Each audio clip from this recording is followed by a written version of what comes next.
Is Cern a continuation of the Philadelphia experiment? We're going to talk about UFOs and Cern timeline. I'm again translating from a Greek article. As an introduction, we should mention that several books have been written about the Philadelphia experiment.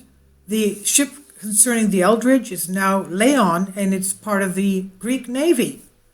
Anyway, hundreds of articles in print magazines and on the internet support the existence of a program that the USS Eldridge DE-173 made or tried to make invisible, which was later granted to Greece as part of the US military assistance and was renamed Leon D-54.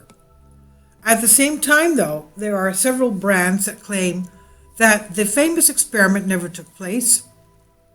There are reports very characteristically summarizing saying, in reality, however, there is not the slightest tangible proof. Unfortunately, A.T. Leon became scrap metal in 1999. The ship was turned to scrap. It was scrapped.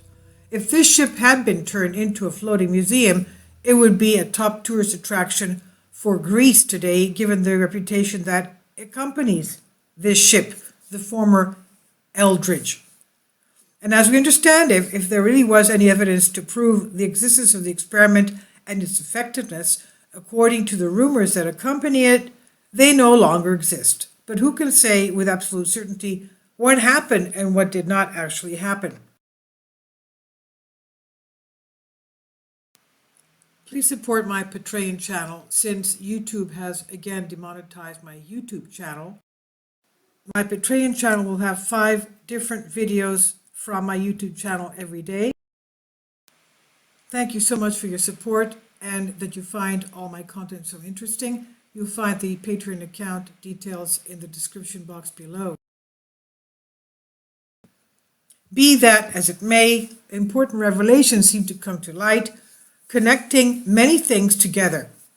Dark journalist Daniel Litz welcomes insightful author and publisher Alexandra Bruce for a profoundly revealing interview.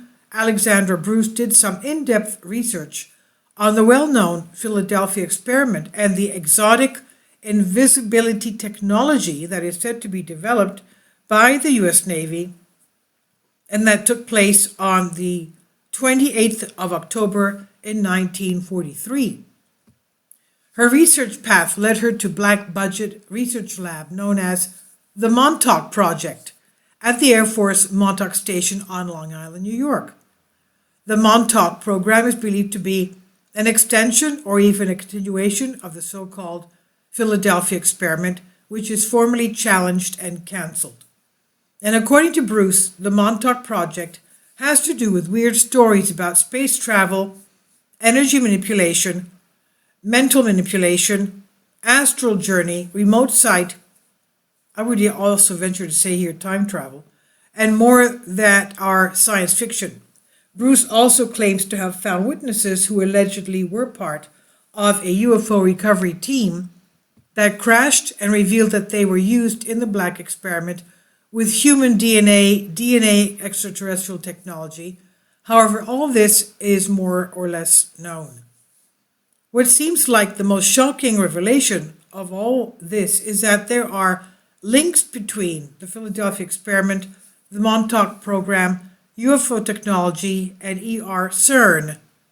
According to Alexandra Bruce, and according to her research, Cern, in Switzerland as we know, is essentially a technological continuation and evolution of the previous ones in order to develop a system of exchange with alternative dimensions. All this paradoxically seems to be connected with secret military programs, experiments, and tests performed on humans. On the other hand, there is no relevant tangible evidence for all of this, so it's very easy for anyone to refute the subject and the claims of Alexandra Bruce as well. Now I'll leave you the link to the very informative video if you want to watch it. UFOs, Cern Timelines, and the Montauk Project. Dark journalist and Alexandra Bruce.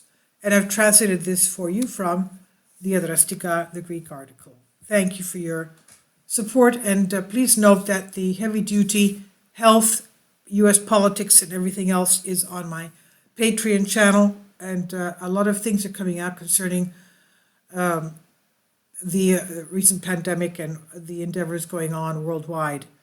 And if you can, I give a very big thank you for all of you supporting me there. Thank you for your support here as well. Please leave your comments. Thank you.